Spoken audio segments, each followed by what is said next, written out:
What's up, you guys? Welcome back to the R&D Wrestling Podcast. I'm Ryan Brower. And I'm DJ Gruber, and today we will both be discussing with you guys AEW's pay-per-view era in 2019 before they went to television and our top 5 tag teams in AEW today. That's right. So we're very excited to get going with that, you guys. Thank you to everybody that is listening to us on Apple, Spotify, wherever you get your podcast. We're also up on YouTube as well. We'll have video feed there. If you guys subscribe to the YouTube channel as well, we're usually putting up YouTube shorts as well. So you guys are definitely going to want to check those out.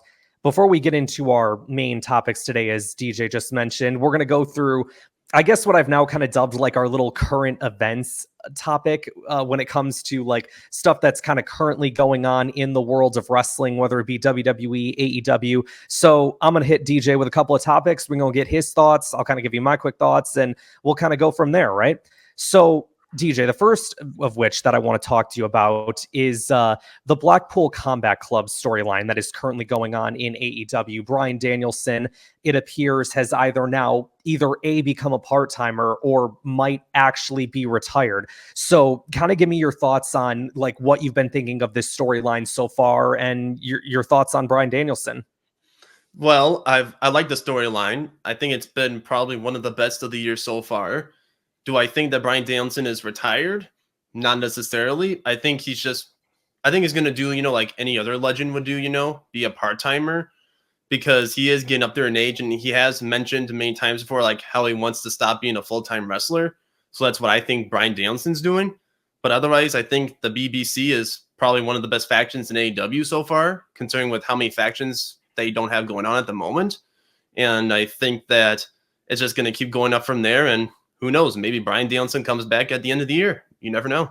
I would love that. I think that where I think we're eventually going to take this. So at the time of this recording, they just did an angle on Wednesday where the BCC took out Chuck Taylor, longtime friend of Orange Cassidy. Unfortunately, his career was cut kind of short. Now is a backstage producer in AEW. They took him out, like they kind of Pillmanized him with the chair.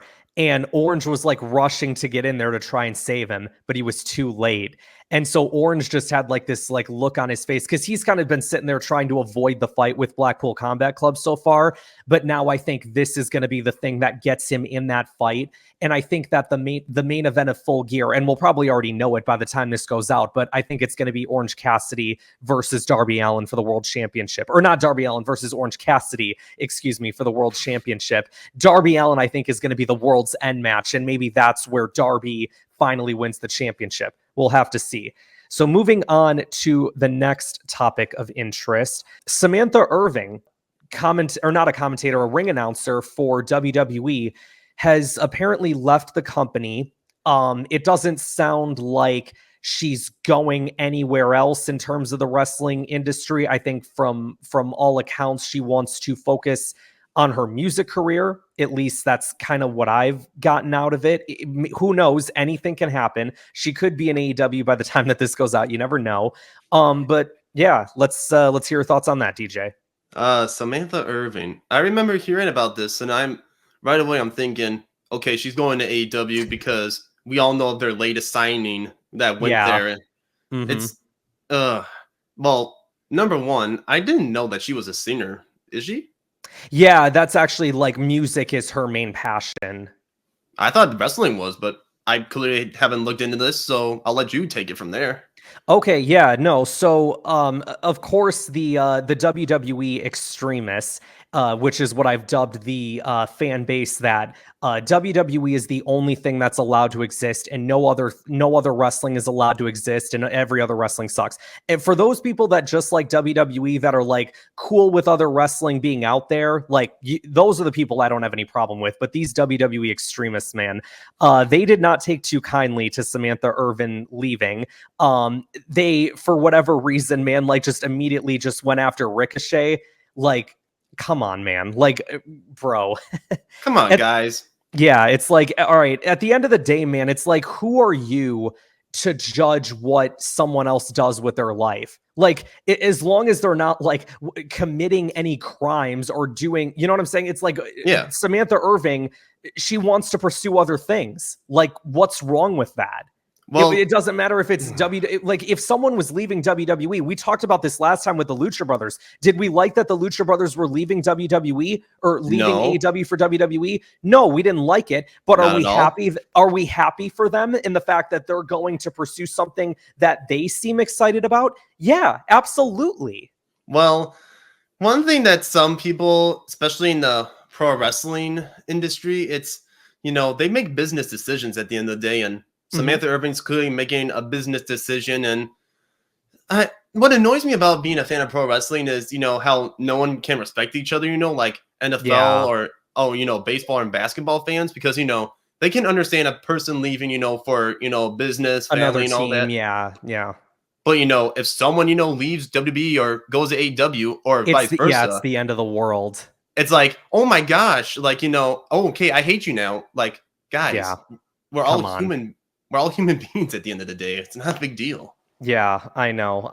Trust me, I'm right there with you on that. So moving on, best of luck to Samantha Irving. Whatever she does next, I think she is definitely going to succeed because she is a very talented person.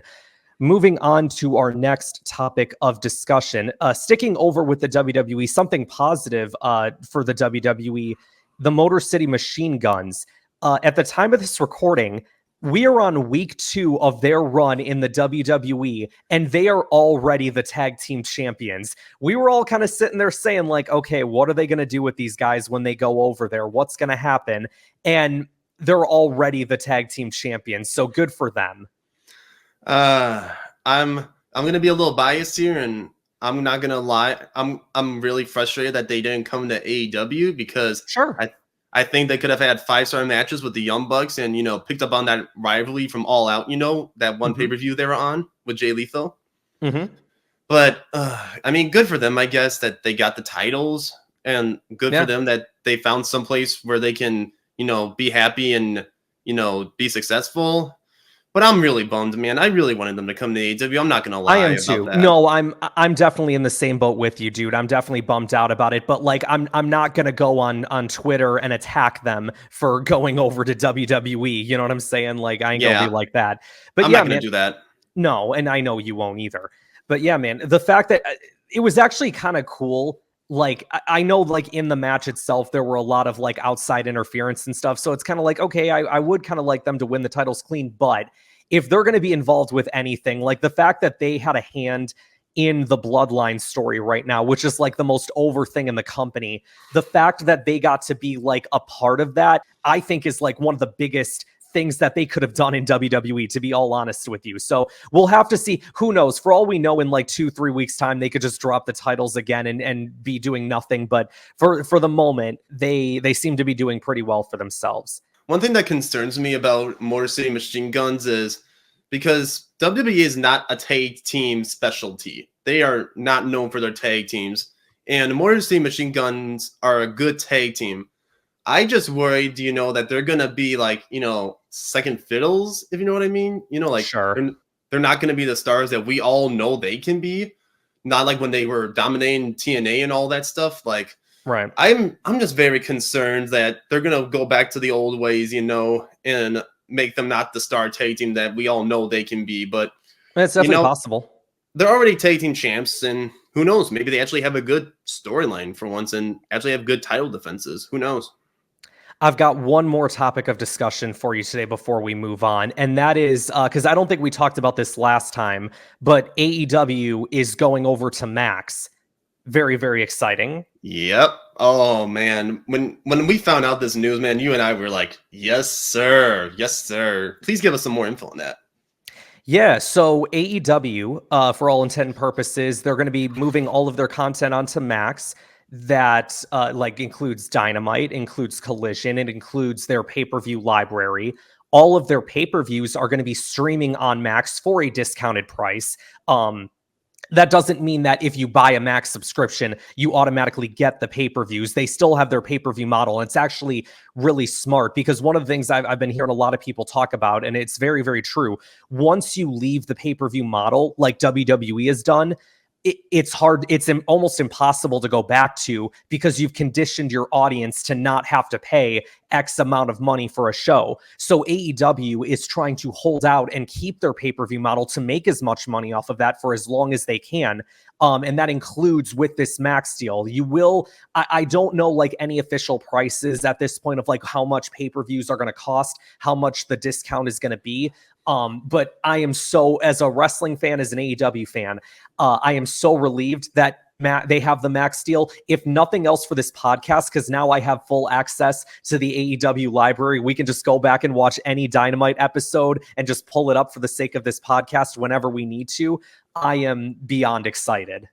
Note to ourselves quick, but sometime on our channel, we need to find out how JR started the whole Chucky T thing, like why he hated him, man. We have to look into that, man. We have to look into that. That has been one of the long-running jokes between me and DJ and our friend group is like this idea that JR hates Chuck Taylor. So, and that was something that like, me and my friend Miles, we used to listen to, well, he still does. I somewhat still listen to the Deadlock podcast. And like, they would always joke around about how JR hated Chuck Taylor. And I'm like, when did this start? So it's like, now I'm like, all right, I need to go back and figure out at what point did this all start? Because I've heard Salty JR with Chuck Taylor before. So it is a real thing. I just need to figure out where it started and how this all came about. So that's one of the things, we'd like to joke about and be like, oh, hey, JR hates Chuck Taylor. Why? But we'll figure that out eventually. So Hearing JR being salty is the best part of watching Dynamite or it's funny. Dude, listen, I know there's a lot of people that hate Salty JR. At this point, I just find it so funny to me. Like, I've just embraced it. And I think, like, every time he's on there and he's super salty, like, it always gives me a good laugh at this point, man. I know that, like, for a lot of people are done with it. They're like, oh my God, like, JR doesn't care about AEW. He doesn't care about the product. And it's like, man, I get the sentiment. And listen, there was a point where I was probably just as frustrated about it as you guys are.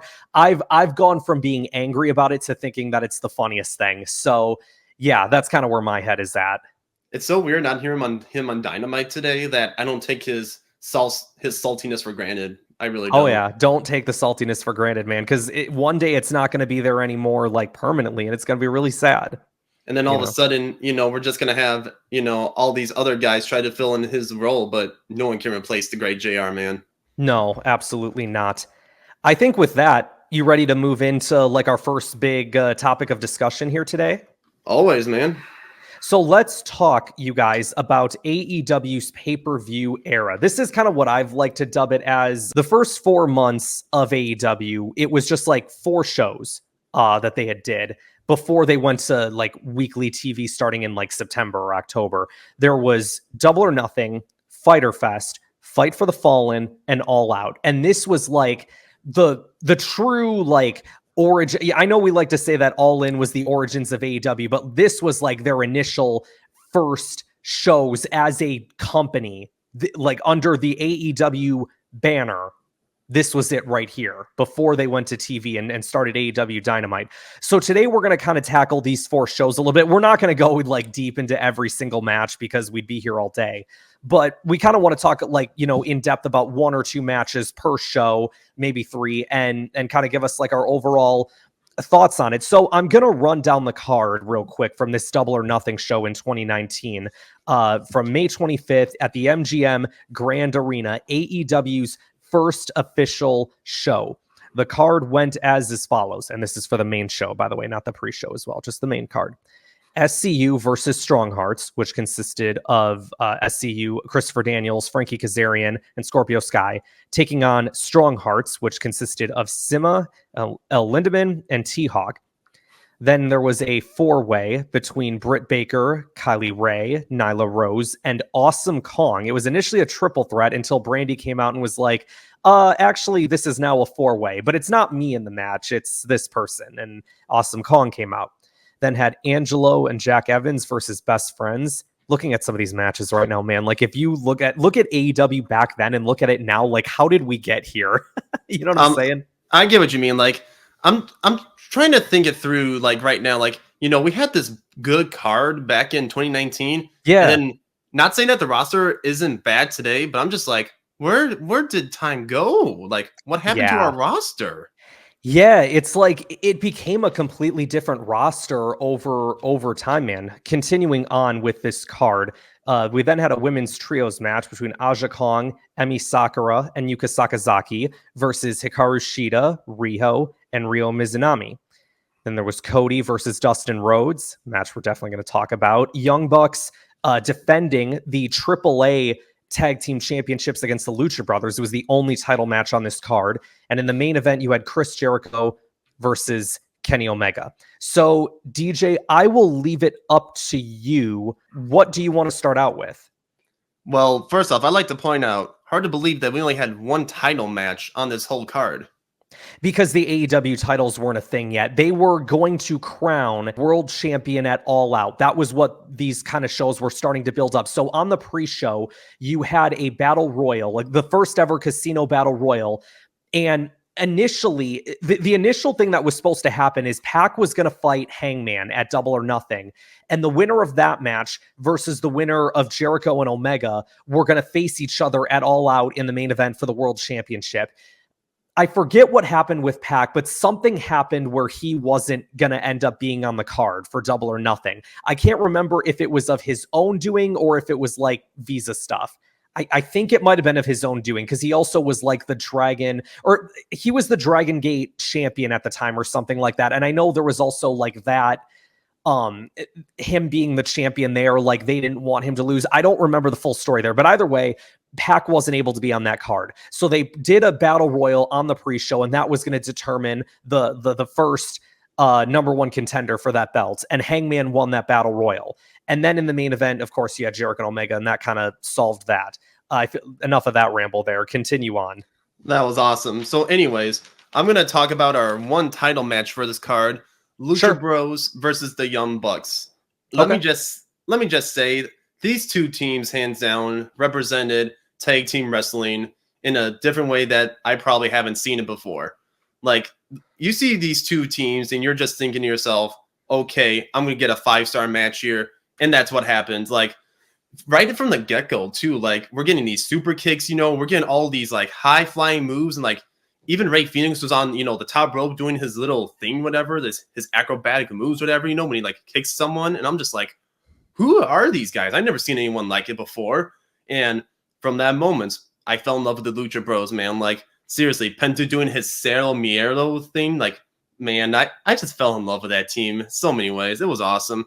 But anyways, the Young Bucks and Lucha Bros clearly had a rivalry going into this match, and there was so much to be excited for. Like, even the ref Rick Knox was like saying, "Guys, let's have a good match here. I want a fair fight here, fair, clean fight. Good luck, and may the best team win." And right from there, it's like, yes, yes, yes. That match was very awesome, and holy cow, Nick Jackson was electric too. I wanted to point him out because he like does his his kick, and then he goes out to the ring, outside the ring, and then he does that flip on the outside too. It's like, wow, I am seeing tag team greatness here. And I just couldn't get over it because like you're seeing both teams go at each other hard, and both teams are wanting to win. And it's just like, it was very awesome to see. And I just couldn't believe my eyes because you were truly seeing tag team greatness there. But at the end of the day, before I get to the end, I just want to say it was impressive when the Bucks hit a bang for your buck and we had like a 2.5 count there. Like, Knox was so close to getting to that 3. And when I saw, I forget which luchador was down, kicked out, I'm like, oh my gosh, you do not see that every day. And that was just very awesome. But then when the Young Bucks did win it, I'm like, wow, that was the definition of tag team wrestling. I could not get over that match. And from then on, that was the reason how I fell in love with the Lucha Bros and how I gained a respect for the Young Bucks, because both teams, and I will still say to this day, were the backbone of bringing up AEW for the tag team division. And it's ironic that we're talking about tag teams too here, because in a little bit we'll be talking about our favorite tag teams in the history of AEW so far. I want to point out that my favorite spot from this match, shout out to El Generico, was when Matt Jackson hit a top rope brainbuster to Phoenix. Shout out to El Generico there. And I loved the finish too. You were kind of talking before. They kept hitting their big moves at each other. They were kicking out, and then Matt, they hit the Meltzer driver, but Matt was holding Phoenix with one arm because like his other arm had been worked over during the match. So the fact that he was able, I know Phoenix is like kind of a smaller guy, but the fact that he was still able to hold a full grown man like that with one arm in the pile driver position without dropping him, like very impressive. The match that I want to talk about next is the trios match between Shida, Riho, and Mizunami versus Aja Kong, Sakazaki, and Sakura. First of all, this match was amazing, but it's also more so this idea that if Tony Khan really wanted to, because we have always mentioned before how AEW has struggled when it comes to booking their women's division. And I say struggle, I don't even think they've given it much of a chance. You could have easily built your division around these 6 women if you really wanted to. And then you could, like, obviously, yeah, you've got like Britt Baker in there as well, Nyla Rose, you have other names. But this match alone proved to me why you should have booked these 6 women to be the center of your division. And if you actually would have given them more TV time instead of just like one match a show, you could have accomplished this. And these women were over. You even had the crowd in this match like chanting, "This is awesome." And the crowd was chanting, "This is wrestling." They were chanting, "This is wrestling" during this trios women's match. And I don't even think they did that throughout the rest of the show. You had all of the building materials that you needed to make a successful division at the start. And I think Rio was like the only person that broke out of this because like they made her the champion. She was like the most over and stuff. But like you could have done so much with all 6 of these women early on if you really wanted to. And like it kind of disappoints me that they didn't. But this match was absolutely amazing. Like everyone came in there with a point to prove. I love like Sakazaki doing a springboard to break up the cover. That was amazing. There was a point where Emi Sakura hit Shida with a moonsault. Shida kicked at 2, but the timekeeper messed up. And I'm like, I don't remember this. And I'm like, oh no, that's not how the match ends, is it? But like, luckily, like Aubrey was like, no, that was 2. And the crowd started chanting like, you fucked up, you know? And then Shida eventually would end up pinning Sakura to get the win. And the crowd stood up for a standing ovation. And man, like, listen, at the time, I wasn't like too big into like Joshi wrestling. Like I wouldn't have known really who any of these women were. But man, like looking back on it, like you really could have done something, man. And like all 6 of these women, absolutely amazing. Oh my God, I did have a JR quote that I wrote down here during this match. You're talking about salty JR. I think it was about Aja Kong. He said, "Well, she's not the kind of woman you're going to find in the kitchen making biscuits." What? Why, JR? Why? You know, only with JR can you get these types of comments, man. Oh not from my gosh. Else. Oh God. Yeah. He was thinking about Cracker Barrel, that's for sure. Oh, and speaking of JR thinking about Cracker Barrel, we're going to get into that later with All Out. My goodness, though. What a match, you guys. Of the 6 women that are in that match, I think Shida's my favorite for sure. I really like Riho as well. Yuka Sakazaki, I think, is tremendously underrated, and I think it was cool that they kind of gave her like a couple of weeks of spotlight on Dynamite. I kind of wish they would have done a little bit more, but it is what it is. I don't think AEW understands that they have like a gold mine with all of these talented women on their roster, and them not using them is, I don't understand it. Like, what? Because like Americans aren't going to know who they are. I beg to differ. You put them on TV, each of them have different characters. It's not like they don't have characters. You put them on TV every week, just like you would any other wrestler, and people are going to know who they are. They did it with Riho, and like I said, we're going to get into it, but like she keeps getting like the biggest reactions in the early days of Dynamite when it comes to that women's division, because she was like booked properly. Like they did everything right. except for the fact that there were times where she wasn't on TV. But we'll get into it. We'll get into it. But at the end of the day, man, just put people on TV and they get over. As long as they're a good wrestler and they can tell good stories in the ring, they will get over. There, I'm done with my rant. DJ, if you want to move on to your next match. Well, before I move on to my next match, all I'm going to say is all it takes is some good booking and a general manager or owner who believes in them. That's all I'm saying. Mm-hmm. So anyways, off to our next match now. I will say this was probably match of the night, in my opinion. It was Kenny Omega versus Chris Jericho for the main event. Wouldn't you? Keep going. Hey, he's my guy. I know. That's what I said. I know you would think that's your favorite match. I know. Oh, hands down. So going into before this match, Kenny Omega, they were starting AEW. Kenny Omega, is coming out and saying like how he's the best in the world. And then when my man Chris Jericho comes walking out, they have a little stare down. And then all of a sudden, there's a little brawl coming. And then all of a sudden, Jericho's like, I've been out for too long. I got to fight the best and I got to beat the best. Even if it means going through Kenny Omega. And I'm like, yes, I remember how exciting this was. Let me just say, I liked it how in the beginning they did all the Jericho entrances, from his beginning to Lionheart to, his Judas. That was cool. Oh, man, dude. I loved his intro so much. Like, Judas is on my top 10 songs in Spotify, man. Not gonna lie. I've been listening to that song. It's a good one.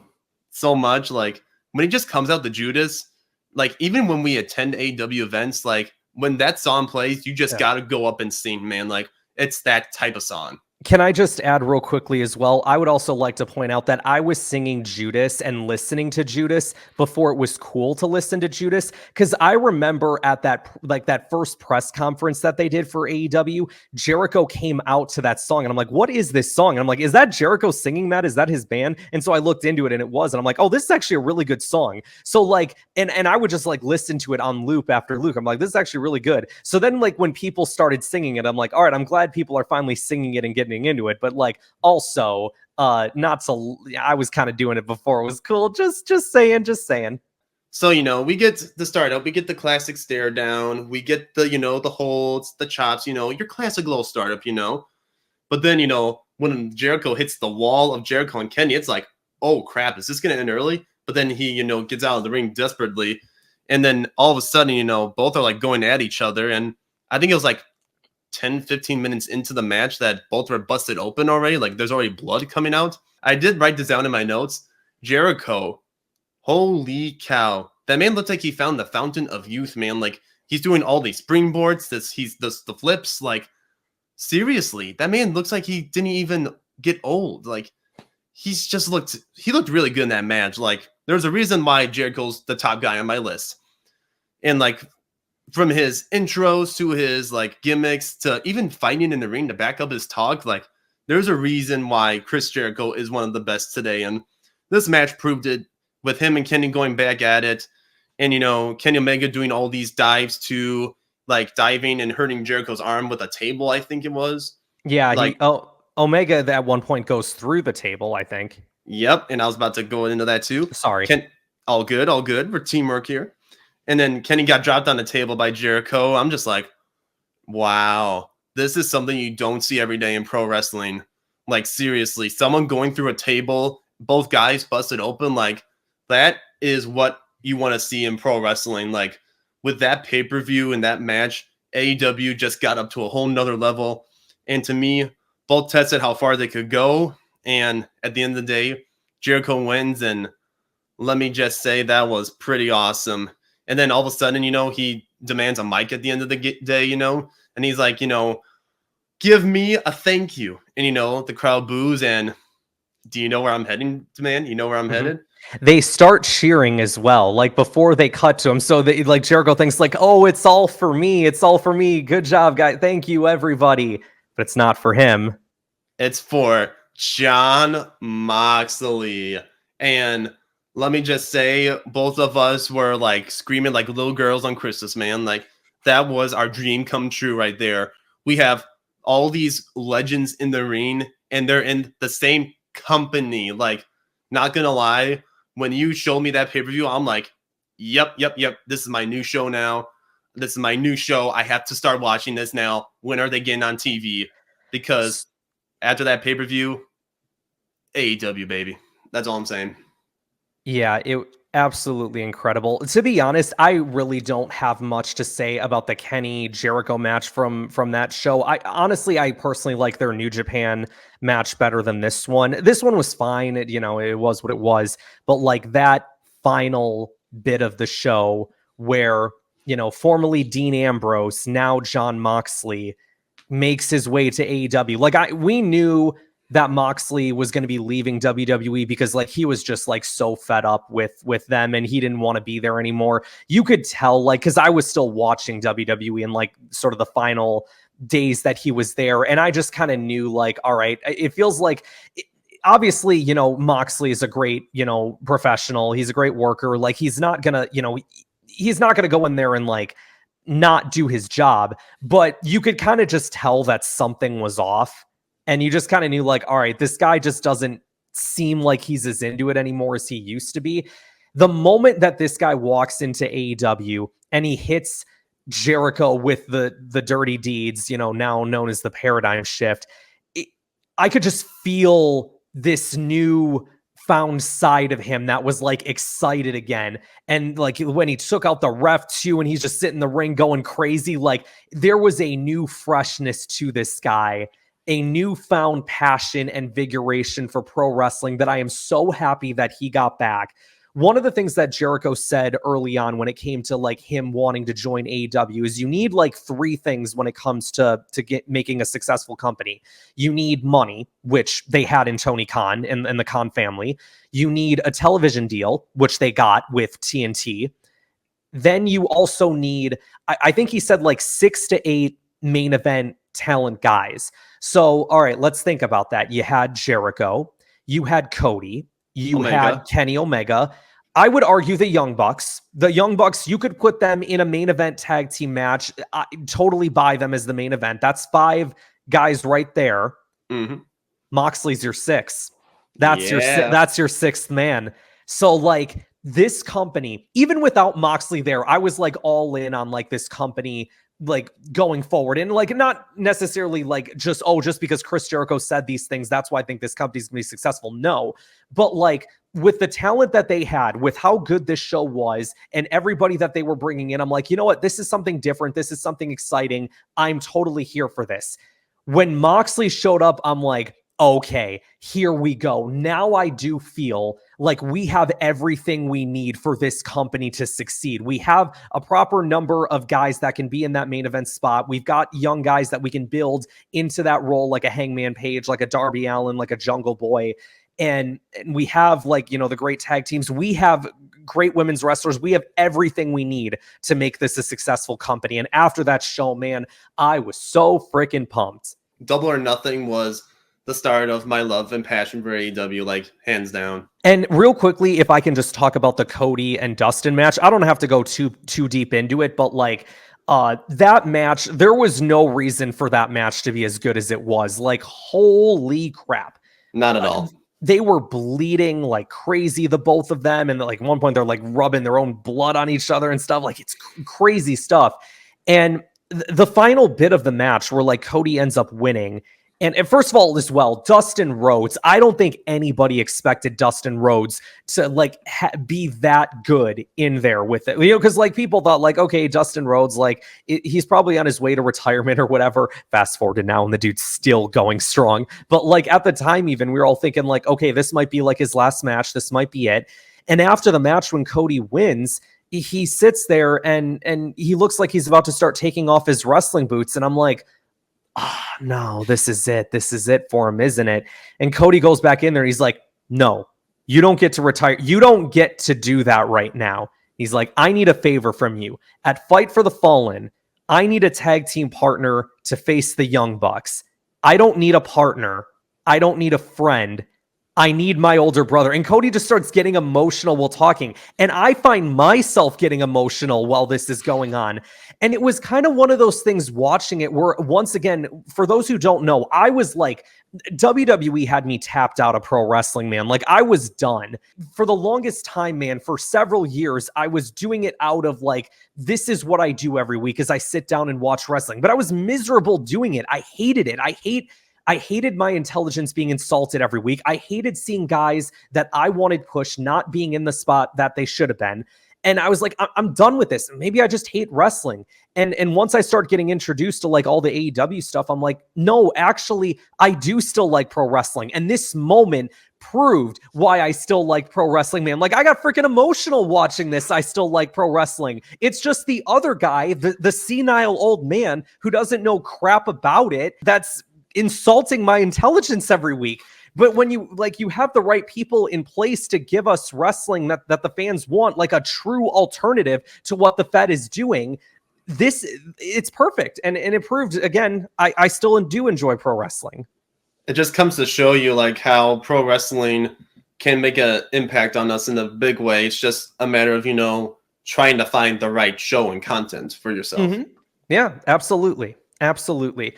So I'm going to move on here. We're going to move on, I should say, to the next pay-per-view, Fyter Fest. Now, I really only want to talk about one match on this card that really stood out to me. I mean, don't get me wrong, actually, there were several matches that definitely stood out to me, but like for the sake of time, we're only going to talk about just one. Let me run down this card for you guys on Fyter Fest. So it took place on June 29th, 2019, at the Ocean Center in Daytona Beach, Florida. This card consisted of Christopher Daniels versus Sima. And there was a triple threat between Riho versus Yuka Sakazaki versus Nyla Rose. There was then a four-way between Jimmy Havoc versus Hangman Page versus MJF versus Jungle Boy. I actually do want to tell you a story about this match real quick. I was watching BTE at this time, and this match right here might be the funniest way that a match has ever been booked in the history of wrestling. So it's through this YouTube show called Being the Elite, of course, right? A lot of you guys will know what that is. And at Double or Nothing, Hangman Page and MJF had a little bit of a stare-off with each other because Hangman said at that first press conference, I want to be the first world champion. And that was Hangman's whole thing. So MJF came out there and was like, no, man, like, you ain't going to be a world champion. Like, that's going to end up being me. And he makes fun of Brett. He makes fun of the fact that Brett got attacked by a fan earlier in the year at the Hall of Fame. Like, oh, wait, Brett, a fan's coming, and he did that whole thing. And Hangman's like, look, man, I don't appreciate what MJF was saying out there to Brett. And he's talking on the phone with, I believe, Nick Jackson. And he's like, look, man, I want a match with MJF. He's not allowed to get away with this. Can you hear me on the phone? It sounds like you sound like you're in a jungle right now. Is everything okay? And it's like really the audio feed, the connection feed, the Wi-Fi, whatever, the internet speed, it's not up to par at the Jackson's place. So he hears the word jungle is like all he can make out of that call. And he's like, oh, you want a match with Jungle Boy? And Hangman's like, is the match good? And Nick's like, oh yeah, no, it's booked. And so they put up a graphic for Hangman versus Jungle Boy. And I'm like, oh, well, okay, that's not the match that Hangman wanted, but I guess it's the match we're getting. All right, that's cool. And then Hangman later on in the show is like, dude, why is there a graphic that says Jungle Boy? I asked specifically for MJF. Can you hear me over there? It sounds like you're in some kind of Havoc right now. And I remember watching that and I'm like, wait, Havoc? What? No, don't, Nick, don't say it. And like when Nick's sitting there, it's like Havoc. Oh, Jimmy Havoc. I'm like, oh, no. And he says, oh, all right, the match is booked. We're good. And so he put up a graphic for Hangman Page versus Jimmy Havoc. I'm sitting there dying laughing at this one because I'm like, son of a gun, guys, it's not the match. And then later on in the show, he's like, dude, why is there a graphic that says Jimmy Havoc? I'm asking for MJF. And this is after Nick Jackson's feed is all fixed. So he's like, I don't know what we're going to do, man. Like, I've promised all these guys a big payday. I don't know what we're going to do. And so Hangman's like, all right, fine. We'll do a four-way. And I just sat there dying laughing. I'm like, that is the funniest way to book a match of all freaking time. I love it. Hangman ended up winning that match, by the way, because, like, again, if we're establishing Hangman as the first challenger, for, like, one of the contenders for this belt, he's got to go on a bit of a winning streak. So he won the Battle Royal, he won this four-way, and then he wins a match at Fight for the Fallen against Kip Sabian. But anyway, moving on with this card, we've got Cody versus Darby. We've got the elite of the Young Bucks and Kenny Omega versus Laredo Kid and the Lucha Brothers. The Young Bucks and the Lucha Bros are destined to do this forever. And then Jon Moxley versus Joey Janela in a lights out match in the main event. We're not going to have time to get through all these matches here, but what I do want to talk about is Cody versus Darby, because going into this match, I had no idea who Darby Allin was. And I remember thinking at the time for this card, Cody versus this guy named Darby Allin. I mean, it should be fine, I guess. Like, okay, whatever. I mean, sure, should be a fun match. And the more this match went on, the more I fell in love with Darby Allin. And by the end of this match, I'm like, I kind of want Darby to win now. Like, I didn't know who this Darby guy was going into it, but like, I want him to win now. And in the end, and of course, I thought at the time, okay, Cody's so winning because it's Cody. Like, Cody's not going to lose. But it ends up turning into a time limit draw. And I'm like, you know what? That couldn't have been a more perfect way for you to book that. Like, neither guy had to lose. Both men were protected. And it's not like time limit draws. Like, this was the first one that AEW had ever did. So it was like, oh, okay. Like, we're establishing the whole wins and losses matter. There's a win-loss record. This is the first tie to go into the record columns as well. The fact that Darby Allin could say, like, I went the distance with Cody and Cody couldn't put me away. That's such a good moment for him. And after that match, I was like, dude, like, if AEW creates a mid-card championship, I want Darby Allin to be the first mid-card champion. Like, that was after that night, I was like, dude, I'm all in on this Darby Allin guy.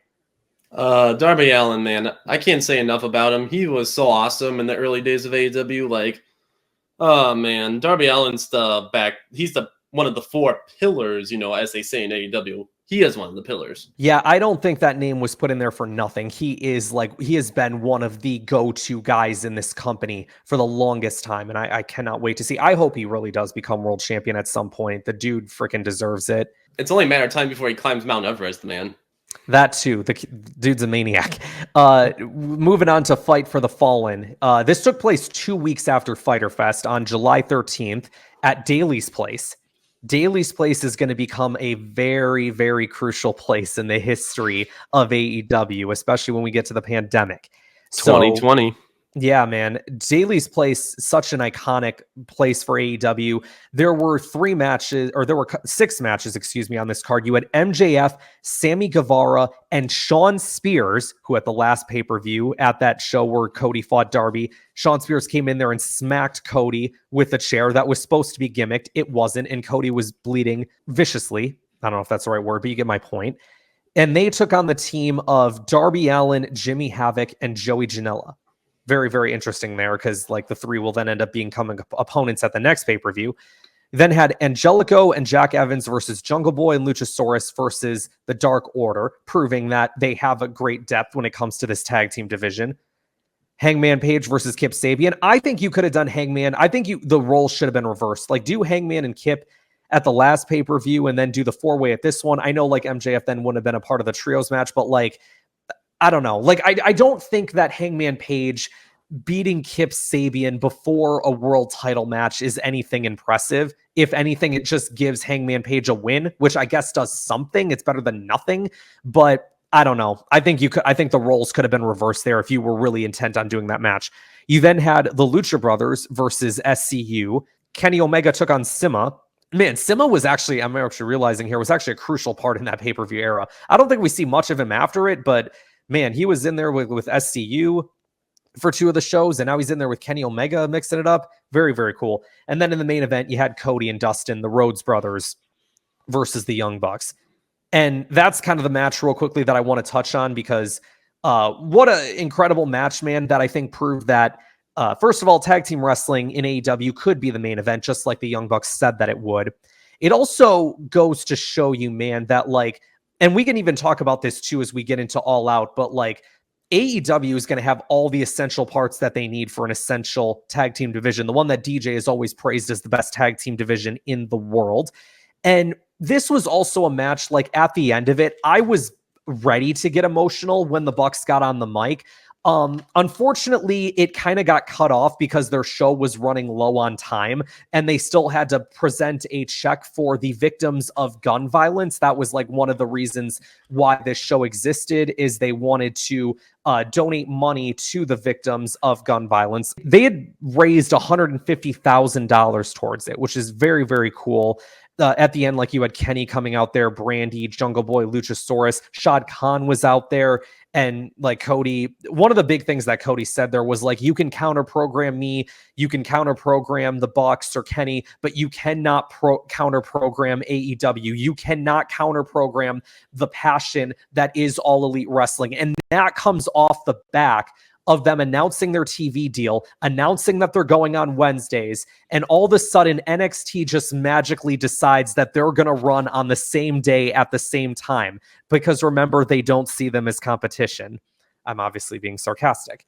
What a coincidence. What an odd coincidence. Yeah, they don't see them as competition, but yet they're willing to go head to head with them at the same time on the same night. Very, very funny how that works. And then it's funny that they also mentioned that NXT is a third brand. Triple H mentions that time after time after time after time. And then when AEW beats NXT in the Wednesday Night Wars definitively, they then take it back and say, well, they only beat our developmental. Good for them. Like, funny how that works. Funny how the narrative changes depending on what ends up happening. Very, very, very funny. Pick a lane, guys. Fight for the Fallen, I think, was like my least favorite of the four shows, but still a decent show nonetheless. For our next pay-per-view, we're going to be talking about All Out, which took place Saturday, August 31st in 2019. And our card for this contained 7 matches, and it started out with SCU versus Jurassic Express. Then we went to Pac versus Kenny Omega. A Cracker Barrel clash. No surprise there, man. Darby Allin versus Jimmy Havoc versus the bad boy Joey Janela. Dark Order versus Best Friends. Hikaru Shida versus Riho. And Cody versus Shawn Spears. And then 2 of the matches that I'm going to go in depth talking about. The Lucha Bros versus the Young Bucks in a ladder match. And then the AEW World Championship inaugural title match, Hangman Page versus Chris Jericho. And if you were cool with this, I'm just going to get into the Lucha Bros match right away, man. Go on ahead. All right. So, oh my goodness. And to think that you couldn't get enough of them from Double or Nothing, they have defied my expectations in a big way from this match. And I'm still saying it to this day, even though they're struggling right now. Why AEW has the best tag team division in the world, man. Like, I'm telling you, they do good in a normal match, but then you put ladders in there. I'm like, what's going on here? Like, am I in heaven right now? Like, bro, this is awesome here. Like, seriously, we're getting a ladder match with 2 teams that are willing to kill themselves. Hint, Rey Fenix is the one who always tries to kill himself, every match. So, like, oh, wow, man. So, the Young Bucks and Lucha Bros are going at it in this match. And let me just say, I could not believe half the stuff I saw in there, from jumping on the ladder from the top rope, jumping off the ladder to practically breaking all the bones in their body for this match. Like, they're doing all these flips, kicks. Like, dude, I can't do half of this stuff. And I'd probably be injured after the first 20 minutes of that match, man. Like, I'm just saying. And they were doing like stuff like simultaneously as well. Like, they were doing dueling spots. I'm sure you'll probably get into this, but like doing the double like rolling cutters off of the ladders to the Big Brothers, or the double spears through the table on the outside. Just like they were all in sync with each other.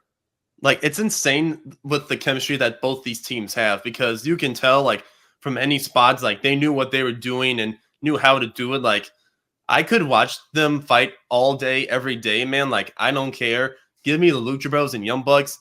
I have my tag team wrestling right there. Like, that's all I need, because these 2 teams alone are the reason why tag team wrestling is the best, and why AEW has been the best in the tag team division for a long time.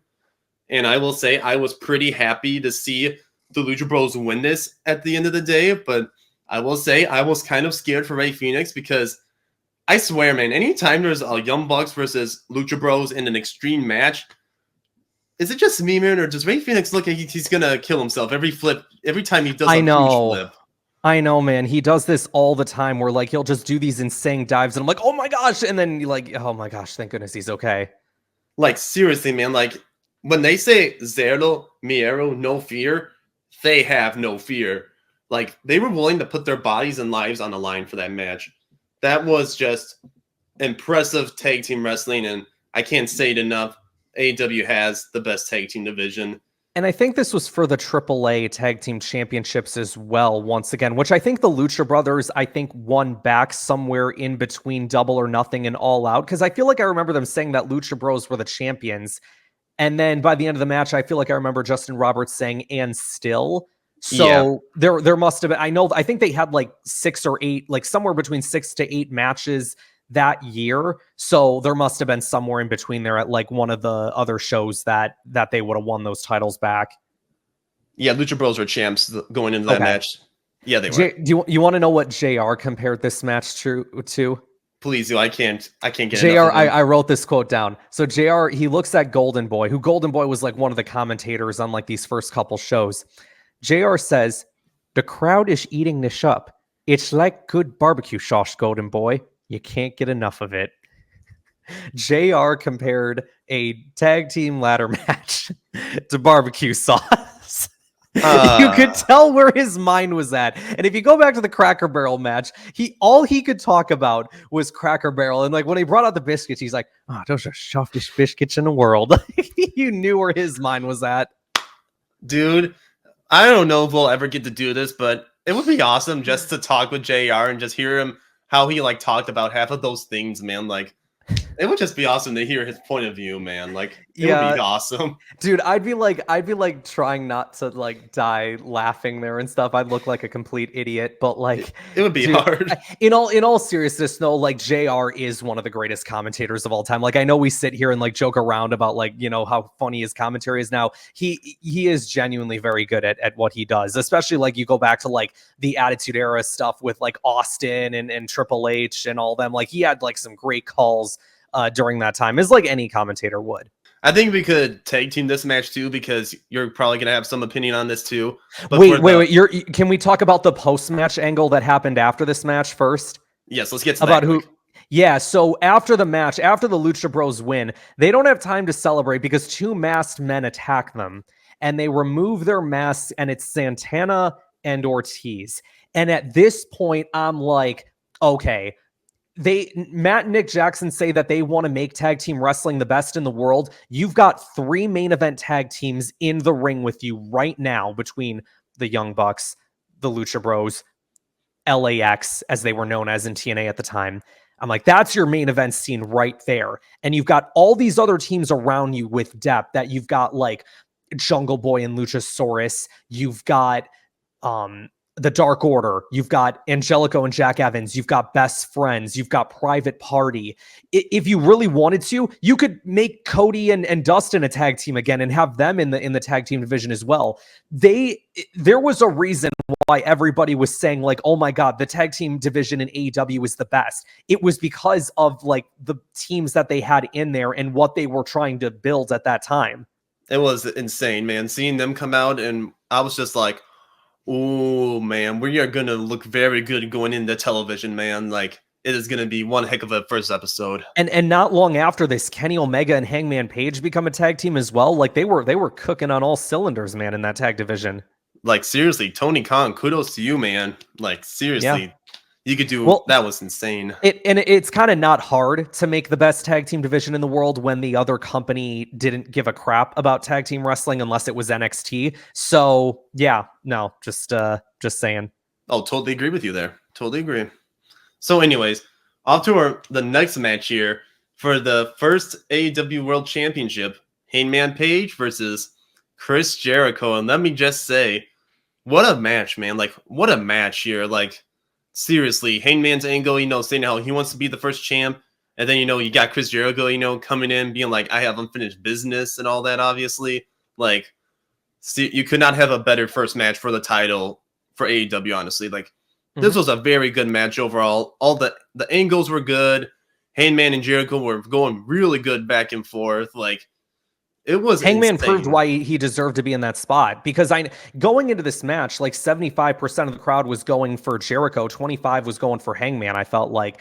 And Hangman, I felt like, was at a little bit of a disadvantage with the crowd early on, but like the dude was in there and he was doing like a bunch of crazy stuff. Like, he did what I've dubbed as his pay-per-view moonsault, where jumps off the top rope, does a moonsault to the floor to the other person. Charlotte Flair does the same thing a lot of the times. And yeah, man, like Hangman's family was in the crowd, so they made that a big deal. He went for a shooting star at one point, which was freaking awesome. Jericho countered it into a code breaker, which was freaking sick. That was awesome. Yeah, Jericho countered the buckshot with a code breaker. Hangman kicked that too. I thought that was a really good near fall. The finish of the match, I thought, was like the most incredible part, in terms of, personally, I like the tag match better, and I think that probably could have been the main event. I also understand that this is for the first ever AEW World Championship, so it has to be the main event. Like, you really didn't have any other choice, right? Like, what are you going to do? Put like another company's belts in the main event above your own? Like, that doesn't make any sense perception-wise. So, of course, it had to be Hangman and Jericho.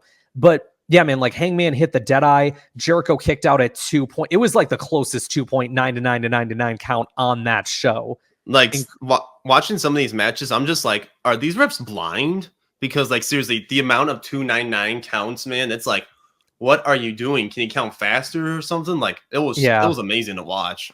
He hit the buckshot again, the buckshot lariat, but he doesn't go for the cover. He goes for a second Deadeye instead.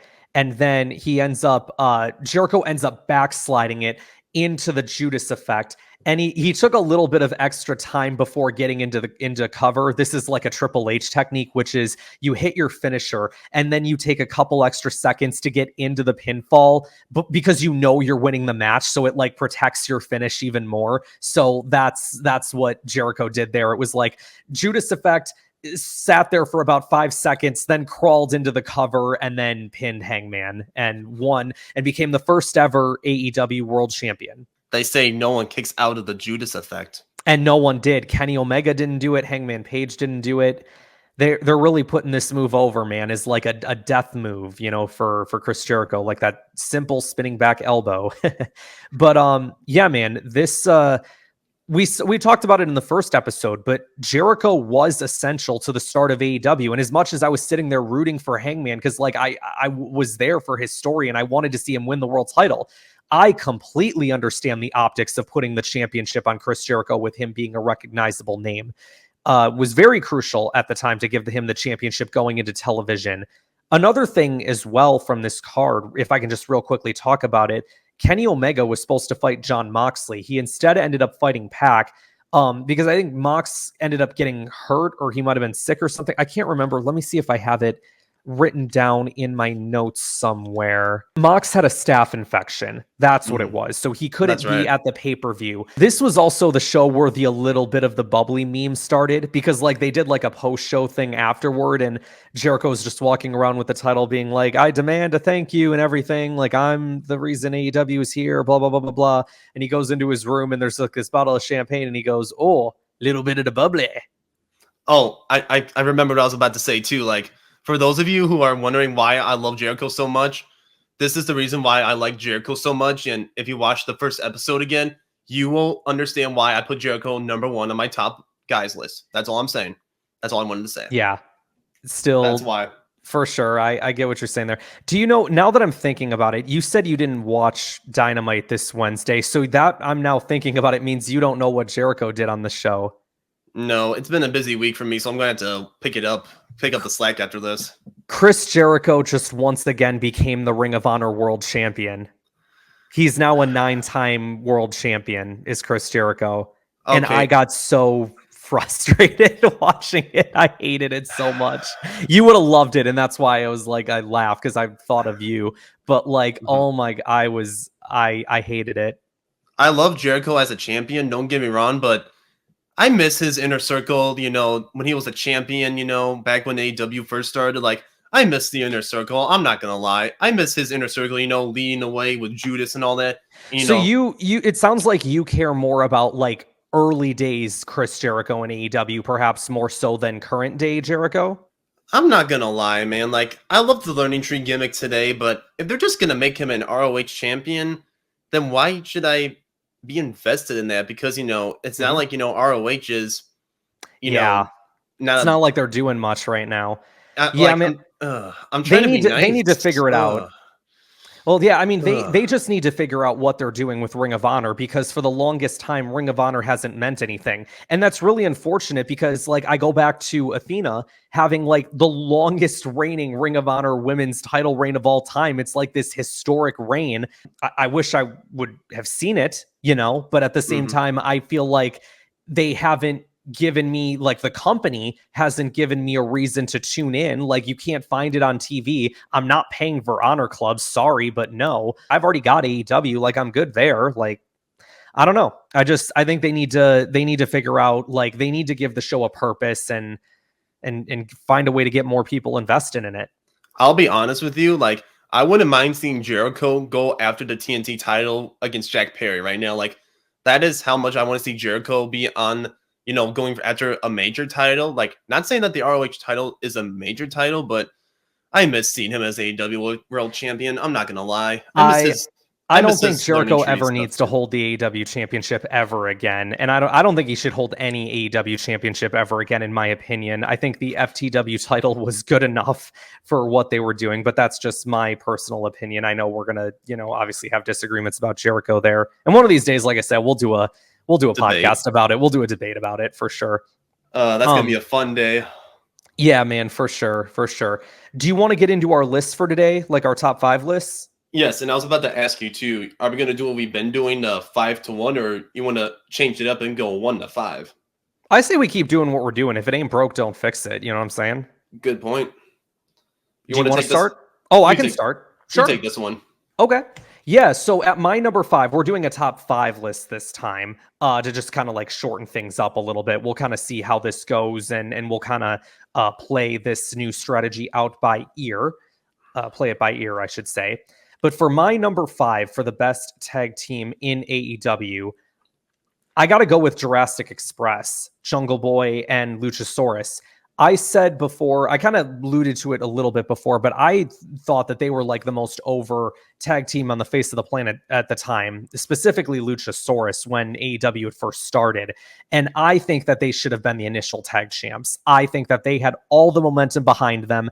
I understand the optics of giving it to SCU, but sometimes I see, if I'm a promoter, and I guess it's different for me because I'm sitting here as a fan, I'm not the one who has to like deal with all the egos of wrestlers and all the politics of it all and stuff. But like, if I was a booker and I saw like how over Jungle Boy and Luchasaurus were at the time, and definitely I liked them for sure. Like, I would have called an audible and been like, you know what? Let's put the tag belts on these guys, or if nothing else, make them our second champs. But they didn't even do that. It took them, I feel like, years before they finally put the belts on on Jurassic Express. Just Oh crazy. yeah, But I I love think them. I love Jungle Boy and Luchasaurus. They're both great. was it like full gear of 21 or 22 Yeah, that they they? didn't give them the belts until like 21 or 22, like 3 years after the company was already going. Like, I felt like it was kind of 3 years too late at that point. Like, I get they added Christian to the group to kind of make things interesting and, be like, all right, well, when is Christian turning on Jungle Boy? But other than that, it was kind of just like, I just didn't really care. At that point, it was like, Yeah. yeah, like they That's could the have thing that won it. AEW has to work on is like striking while the iron is hot. And because WWE's been guilty of it as well, is like if you don't strike while the iron's hot, then people aren't going to care anymore when you finally do it. So, yeah. All right, going on to my number 5 now. I'm the Acclaimed are my number 5. Like Okay. they are a big part in AEW's tag team division, and I'm not gonna lie, man. I loved in the early days too when they started. Max Caster's raps, and when he would get a little offensive, or a little bit chirpy, about the other company, WWE Sure. hint hint. Yeah. Like that was cool and all that, but like, what have they really done, honestly? Like, yes, they've won the tag team titles once, but other than that, like, what have they really done, man? Like, I'm not ripping on them. Like, they are a good team and all that, but I feel like they've had more trios matches with Billy Gunn than Sure. being part of the best tag team division, honestly. Because yes, both are good in their own ways, but I just feel like they haven't done enough yet. Like, I feel like they're wasting their potential. I feel like. Sure. Yeah, I think it's so interesting with the Acclaim because you'll hear a lot of people online say like, "Oh, the Acclaim suck," and like we're done with the Acclaimed and all this stuff. But yet, like every time they're on TV, like they get these big reactions and stuff. So it's like, all right, well, clearly this is just a Twitter thing that people don't like them because like you can tell when there's a difference between like when people complain online and they continue to boo when they go to the shows, then you know, like, okay, this isn't just an internet thing. This is like a universal thing. Like hashtag we want Cody. When that went viral online, that didn't just go viral online. That first Raw that they went back after Cody got screwed out of being in the title picture with Roman, the crowd was chanting, "We want Cody." So you knew that like the majority of the fan base felt a certain way about Cody. When it comes to the Acclaimed, it seems like it's really just a select group of people that don't like them as a team. I mean, don't get me wrong. I think they're okay. I feel like, I don't know. I just don't know, I guess, what more there is for them to do because they kind of have mixed it up with a lot of the teams that are already in AEW. So it's kind of like, I don't know. I'm sure they'll figure out something with them, but yeah, it's not like I'm really clamoring for them to be on TV every week. No, like I'm honestly fine with them being on Collision, and having quality matches there. Honestly, Sure. Yeah, like I'm fine with that. Like there are no And rush. there's nothing wrong with that. Like people Mm-mm. people think of Collision as like this demotion or whatever. Like, bro, if I was a pro wrestler and I had the opportunity to be on a television show every week having banger matches with people, I'd freaking do it. Like if I love pro wrestling enough as and that's my passion, I would love to do that, But Like, some people whatever. mhm. Like people say it's the B show. Like even still, like I mean, it guys, is. Don't get me yeah, wrong. it Perception is. wise, it is, and they need to do better about establishing it as an A show. But if I am a wrestler, like, because people like to sit there and like get, like, oh, but the wrestlers feel this way. It's like, okay, but I think for some of these guys, like, just the fact that they're on TV every week, like, even if it's on Collision, like, I'm sure they're grateful for that opportunity. Oh yeah, for sure. So moving on to my number 4, we are going to go with Hangman Page and Kenny Omega. I was such a huge fan of this tag team. Very unlikely team at the start, but such a great story with them being members of the Elite. They had one of the best tag team matches, if not the best tag team match of all time in AEW with the Young Bucks at that first Revolution show. Oh my gosh, what a match that was. And just the story of the Elite and them making it look like, oh, Hangman's going to turn on Kenny. And then it ended up being the other way around. And Kenny like ended up really turning on him. And it led to the whole storyline of Hangman becoming world champion and stuff. It's my favorite story in pro wrestling. So shout out to the singles pairing of Hangman Page and Kenny Omega. It really they treated them like a tag team for the longest time. Like even though they were two singles guys, like they were having tag team matches with each other all the time. They did their job. I couldn't agree with you more. And now moving on to my number 4, Sure. Jurassic. For me, it's Jurassic Express. Like they were the foundation of what set up the best tag team division, in my opinion. And Sure. to me, like you couldn't have created a better young tag team up and coming. Because you have Luchasaurus, your muscles dinosaur. You have Jungle Boy, who to me was like the Tarzan, being star who they can, develop in years to come. And then they got, oh man, he was my favorite of the group to watch entertainment wise. You have Marco Stunt, the little Energizer cheerleader, like Yeah. it was a good group together. And when you saw Jungle Boy and Luchasaurus together fighting, it was like good complementary wrestling together. They have chemistry, like. When they did win the tag team titles, I was so beyond excited. It took them too long, in my opinion, but I'm glad they did it when they did. I just liked their matches. I liked their promos, and especially with Christian, like it was just unbelievable to watch them grow from the early days of AEW to before, they went their separate ways. I'm going to move on to my number 3, which will be the Lucha Bros, former tag champs, former trios champs with Penta.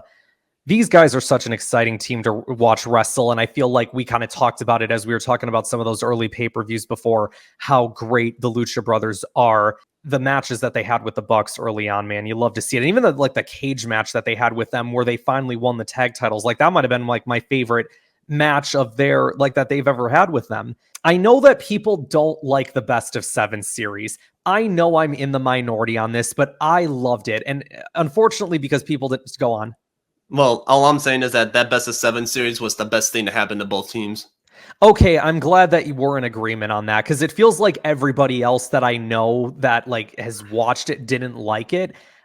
Dude, I love the idea of this best of 7 series, man. And unfortunately, because a lot of people didn't like it or like people weren't tuning in to watch it, they're probably never going to do something like that ever again. But it's really a shame because I think best of 7 series, when done right, can be really good. And personally, I thought that the best of 7 series that they did with these guys was really good. I think like their final, I remember the match 7 where they won the tag team titles was kind of rushed because they were low on TV time, but that was also when they realized that like this like it wasn't working viewership wise, so it was kind of just like, all right, quickly go out there, have a quick match with each other, get the belts, win the thing, and we're gonna go off the air, whatever, you know.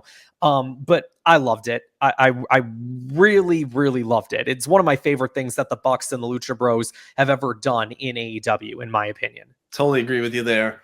Now moving on to my number 3. They were awesome when they came in 2020. They came from WWE, FTR, baby. Yeah. They were when they came in 2020. I'm like, what just happened? Did we actually pick up like it was awesome, man? Like we picked up a legendary tag team, that solidified themselves as one of the best in my opinion, and you can agree with me on that probably. I agree. Oh yeah. So when they came over to AEW, I'm like, we are going to be in tag team heaven now because like I won't forget when they started it out too. Like they had like this like big 8-man tag, whatever, when it was the Lucha Bros and Butcher and Blade versus the Bucks and FTR, and Yeah. you could feel the tension rising. Like we're gonna get a showdown between the Bucks and FTR, and we could see it in like the many more months and years to come. Like those two teams will go at it with each other in big pay-per-views, and to me, they kind of helped solidify the AEW tag team division because without them, who could put on the best 5-star matches besides the Lucha Bros? Because Sure. to me, you needed that other team to do it, and FTR to me was that team, and they had some of the best promos in a couple of years for tag team wrestling, and they sure as heck could back it up, man, with the talk, especially with Tully Blanchard on their side. Like they were Oh, I love the unstoppable. days when Tully was with them, dude. Oh my God. I'm so glad you brought that up, man. Shout out Tully Blanchard. When That was Tully a great Blanchard time. when Tully Blanchard was out there with them, and they had like their disco theme that they still have today, it was like no one is stopping this team from winning. And when they did have the titles, oh my gosh, man, was I in tag team heaven, man? Like it was amazing to watch. I'm going to save my thoughts on FTR. Oh, you might wonder why. I'll just wait. At my number 2, from 2016 to 2022, I thought this team was like the best tag team in the world for those like 6 years.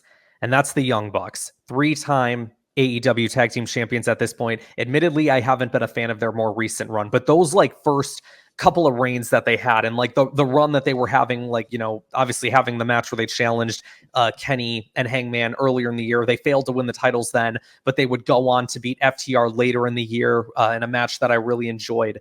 These guys, they've had great matches with a lot of those teams and even younger teams like Private Party or Top Flight. Like, I feel like it's kind of impossible for the Young Bucks to have bad matches, man. Like they know what they're doing in there. And I know the Young Bucks have always been critically acclaimed, right? Because like every time that someone has a complaint about the Young Bucks will just double down on it and make you even more annoyed about it, which I think is one of the funniest parts about them is the fact that they don't care about your criticism. If you have a criticism against them, like, oh, they do too many super kicks. Okay, well, we're going to do about 20 more per match just to annoy you, which I think is super, super funny. And so many people get like fake offended over it and stuff, but like, man, it's the greatest thing. This was a hard decision for me because to me, both these teams they deserve a number 1, but for a top 5 list, I have to, go as the list follows. For my number 2, I'm going to go Lucha Bros because Okay. this tag team, they won me over from Double or Nothing, and ever since then, like the amount of times Ray Phoenix is about to kill himself, we're all like, no, Ray, no, you have a family and all that stuff. It's like that is why I love tag team wrestling and want to see it because when someone is willing to like put their bodies and lives on the line, it's like, this is what pro wrestling's all about here, Not like, your hold, jab, kick, somewhat of a pin, whatever. It's about, going hard, having blood come down your body, whatever. And you have to, put these flips on and everyone going crazy, commentary going, ballistic. Like, those are the kind of tag teams that make memories and become greats. The Lucha Bros, to me, became great. And I'm going to keep saying this until I get confirmation. I'm going to be so frustrated if they do go over to WWE, but I'll be happy for them, like they're making a good business decision. But like, there is just so much that they have done with AEW. And like, I feel like they could always do more. But like, at the end of the day, they have to make a business decision. But I do believe that they are the best tag team in the world, and that you put them against anyone else, Young Bucks, FTR, anyone else, they will be the best tag team in the world right there. I think this is going to be our first list that we've done where like our top 3 are all the same, but like mingled in like different spots. You know what I'm saying? But you and I are kind of like in the same boat about like who we think the best tag teams in the world are. You know what I'm saying? Like we both kind of have that idea. Because at my number 1, I had Lucha Bros number 3. Number 2, I said the Young Bucks were the best tag team in the world from 2016 to 2022. And that is because I think from 2022 on to today, the greatest tag team in the world today is none other than FTR. Don't get me wrong, these guys were good in WWE. They were one of my favorite parts about WWE, man. Like when I was watching some of that NXT stuff, man, like the Revival, like those were my guys, you know what I'm saying? And when they came up to the main roster, I was so happy and then very quickly disappointed when they weren't doing all that they should have. And when they came to AEW, they were doing all that I thought they should have. These guys, 2-time tag team champions at this point, they are Collision guys, these two. They are, what do they call the Collision fan base? The Colliders. These guys are true freaking Colliders, man. They have always been reliable anytime that you need them for a tag match, man. They're always going to show out. It doesn't matter if it's a team like the Young Bucks or the Lucha Bros, like a top-level tag team. It doesn't matter if it's a team that's coming up like Private Party, even a team like the Outrunners, they're called, right? Like that have just recently become popular in the AEW sphere.